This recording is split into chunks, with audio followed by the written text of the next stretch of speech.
Halo, apa kabar semuanya? Jumpa kembali di AB Channel. Seperti biasa, kita akan membahas alur cerita versi novel.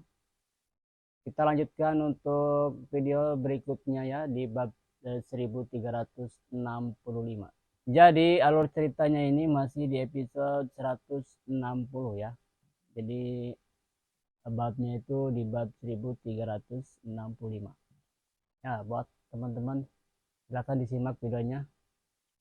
Kita langsung gaskan saja ya. Memurnikan eliksir tingkat 8 sangatlah rumit. Dengan ratusan herba obat yang terlibat, para alkemis biasa akan kesulitan mengendalikan semuanya, apalagi memurnikannya.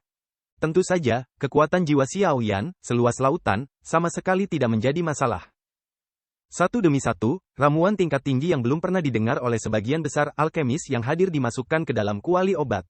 Hanya dengan satu jentikan api, kekuatan obat murni yang dibutuhkan dari setiap ramuan diekstraksi dengan sempurna, dan akhirnya tersuspensi di dalam kuali obat, padat dan terisi dengan energi murni yang menakjubkan. Pil Yishi konon merupakan ramuan obat yang mampu menarik guntur pil 5 warna. Ramuan tingkat ini tidak terlalu sulit dibuat oleh Xiaoyan saat itu. Selama bertahun-tahun, kekuatan jiwanya telah diolah, dan jauh lebih kuat daripada saat konferensi alkimia. Oleh karena itu, meskipun pil Yishi cukup rumit untuk disempurnakan, di tangan Xiaoyan, prosesnya berjalan lancar. Memurnikan obat, terutama obat tingkat 8, adalah proses yang sangat memakan waktu. Meskipun Xiaoyan dibantu oleh api aneh, setelah ia selesai memurnikan semua herbal, setengah hari telah berlalu dengan tenang. Para alkemis di alun-alun semuanya tenggelam dalam alkimia halus Xiaoyan, sama sekali tidak merasakan waktu berlalu. Pada saat yang sama, kekaguman di mata mereka semakin kuat. Metode Xiaoyan ini sungguh terlalu ajaib bagi mereka. Di antara para alkemis yang pernah mereka temui sebelumnya, pada dasarnya tidak ada yang bisa mencapai level Xiaoyan. Dalam suasana hening ini, hampir 3 hari berlalu dengan tenang. Selama 3 hari ini, semakin banyak alkemis yang tertarik dengan alkimia Xiaoyan. Beberapa alkemis yang bukan berasal dari aula dan tetapi tinggal di benteng Xuan Huang juga bergegas datang setelah mendengar berita itu. Akhirnya, area di dekat aula dan dipenuhi kerumunan orang, dan langit serta bumi dipenuhi orang. Seiring keributan di sini semakin keras, beberapa orang kuat yang bukan alkemis juga datang. Karena sekte Lion Nether, banyak orang kuat dari berbagai kekuatan membelot ke pihak aliansi api. Beberapa dari mereka pergi setelah sekte Lion Nether dikalahkan, tetapi masih banyak yang tetap tinggal di sini. Sekarang, mereka semua tertarik oleh alkimia di benteng. Karena semakin banyak orang berkumpul untuk menonton, Cailin harus mengerahkan orang-orang kuat dari Liga Yan untuk datang dan menjaga ketertiban, sehingga dapat menghindari gangguan apapun terhadap alkimia Xiaoyan. Di bawah tatapan banyak orang, hampir 3 hari berlalu. Ledakan. Pada hari ke-8 Xiaoyan mendalami alkimia, tiba-tiba terdengar suara guntur rendah dan teredam dari langit yang tak berawan.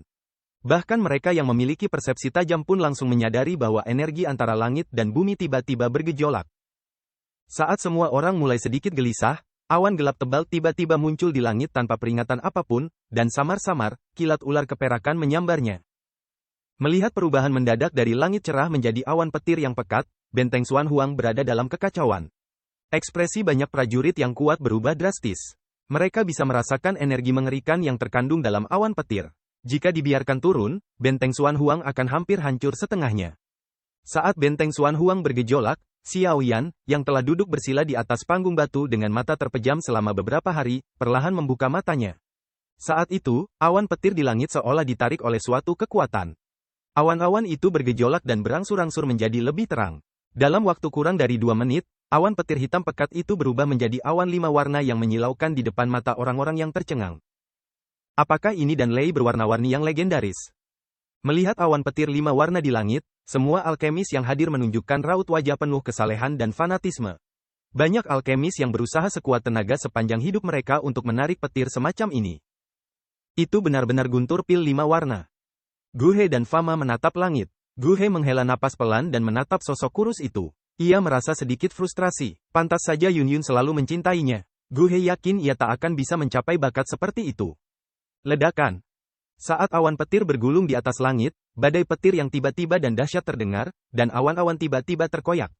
Sebuah pil guntur warna-warni raksasa yang berukuran ratusan kaki tiba-tiba meledak ke arah Xiaoyan di bawah, di tengah tatapan ngeri. Merasakan energi mengerikan yang terkandung dalam guntur pil 5 warna, bahkan Cailin dan yang lainnya tidak dapat menahan diri untuk tidak mengubah ekspresi mereka. Xiao Yan perlahan mengangkat kepalanya dan menatap pil guntur 5 warna yang membelah langit bagai naga raksasa. Dengan jentikan jarinya, sesosok emas gelap melesat keluar dan bertabrakan langsung dengan pil guntur tersebut. Tertawa. Ketika keduanya bertabrakan, dan Lei yang tampak sangat ganas menghilang dalam sekejap, membuat semua orang tercengang. Setelah diamati lebih dekat, mereka menyadari bahwa sosok itu sebenarnya adalah boneka dengan wajah tanpa ekspresi dan mata kosong. Itu adalah boneka iblis surgawi milik Xiao Yan. Ledakan. Setelah boneka iblis surgawi menelan sambaran petir pil, awan petir di langit menjadi ganas, menghujani dengan pilar-pilar petir 5 warna, tetapi tidak satu pun dari pilar-pilar itu berhasil menembus perlindungan boneka iblis surgawi. Guntur gila ini berkecamuk selama hampir 10 menit sebelum berangsur-angsur menghilang, dan awan petir yang menakutkan pun perlahan menghilang di tengah tatapan mata yang ketakutan. Petir dari ramuan kelas 8 itu sungguh mengerikan. Bahkan beberapa Master Douzun pun tak mampu menahan kekuatan sebesar ini. Melihat guntur pil perlahan menghilang, banyak orang yang hadir diam-diam terkejut. Melihat guntur pil menghilang, Xiao Yan melambaikan tangannya dan memasukkan boneka iblis surgawi ke dalam cincin penyimpanan. Dengan jentikan jarinya, tutup tripod terbuka secara otomatis, dan pelangi yang mengejutkan tiba-tiba melesat keluar bagai kilat. Saat hendak lepas, pelangi itu digenggam erat oleh telapak tangan Xiao Yan. Melihat Xiao Yan berhasil memurnikan pil, sorak-sorai memekakkan telinga tiba-tiba terdengar di sekitarnya. Wajah banyak alkemis memerah, dan mata mereka menatapnya dengan antusias. Ini pertama kalinya mereka melihat seorang alkemis selevel ini, dan guntur pil selevel ini. Akhirnya, tatapannya berhenti pada wajah Liu Chang dan Wu Zhen. Keduanya juga tampak agak tidak wajar saat ini, dan tidak berani menatap Xiao Yan. Setelah mendengar suara tenang Xiao Yan, seluruh penonton terdiam. Beberapa orang menjadi gelisah, seolah-olah mereka memiliki firasat tentang apa yang akan terjadi. Aula dan merupakan bagian integral dari aliansi Yan, dan tidak ada perbedaan antara yang tinggi dan yang rendah di aula lainnya. Namun, selama bertahun-tahun, beberapa orang telah mengembangkan kesombongan, memandang rendah aliansi Yan dan bertindak sendiri, yang menyebabkan perselisihan internal. Ini adalah dosa besar aliansi. Wajah Xiao Yan berangsur-angsur menjadi dingin, dan teriakan dinginnya bergema di telinga semua orang. Ini, aku punya daftar berisi semua nama yang tertulis di atasnya, masing-masing dengan kejahatannya sendiri. Xiao Yan mengepalkan telapak tangannya, dan sebuah gulungan muncul di tangannya. Ia melemparkannya ke Cailin dan berkata dengan suara berat, bacalah.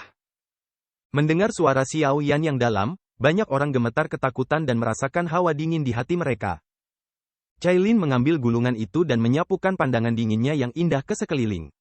Orang-orang yang tercatat di dalamnya semuanya sangat arogan dan mendominasi, bahkan ada yang membuat keributan besar, tetapi pada akhirnya, tidak terjadi apa-apa. Dulu, ia khawatir tentang pentingnya Dan Hall, jadi ia hanya bisa menoleransi hal itu. Tetapi kali ini ketika Xiao Yan kembali, kekhawatiran itu lenyap sepenuhnya. Hugu, kepala balai alkimia, tidak menaati perintah dan bersikap arogan karena jabatannya. Ia pernah menunda pengiriman ramuan karena urusan pribadi, yang mengakibatkan kematian ratusan saudara Yan Meng. He Yuanming, dari divisi kedua aula alkimia, diam-diam menggelapkan bahan-bahan obat dari aliansi api. Ia dilaporkan, tetapi alih-alih meminta balas dendam, ia malah melukai si penuduh. Bagian pertama dari Dan Hall. Mendengar nama-nama yang diucapkan satu persatu oleh Cailin, beberapa alkemis di aula alkimia langsung pucat pasi. Para tetua Dan Hall, Liu Chang dan Wu Zhen, arogan dan angkuh, menolak perintah. Mereka mundur saat menghadapi pertempuran dan diam-diam menjual ramuan aliansi api, mengantongi keuntungannya. Ketika Cailin meneriakkan kalimat terakhir dengan dingin, terjadi keributan di alun-alun. Wajah Liu Chang dan Wu Zhen memucat. Mereka tidak menyangka Xiao Yan benar-benar berani menyerang mereka.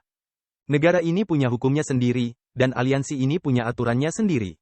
Semua yang disebutkan di atas akan dihukum sesuai aturan Liga Yan, dan tak seorang pun bisa lolos, kata Xiao Yan ringan. Brengsek, siapa yang peduli kalau kamu jadi tetua Dan Hall? Aku keluar.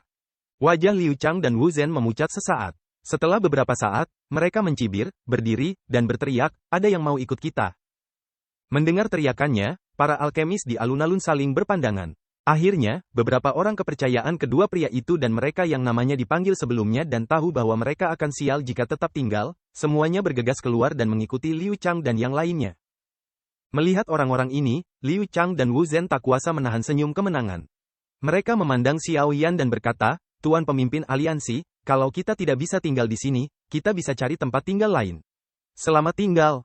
Melihat Liu Chang dan yang lainnya hendak berbalik dan pergi sambil mencibir, Xiao Yan tiba-tiba tersenyum dan berkata perlahan, Cailin, apa hukuman bagi mereka yang mengkhianati aliansi tanpa izin? Dan seperti itulah ya untuk cerita di episode 1365-nya. Buat yang suka dengan videonya jangan lupa di subscribe biar gak ketinggalan untuk video berikutnya. Kita nanti akan lanjutkan lagi ya di bab 1366. Oke, sampai jumpa lagi di episode selanjutnya.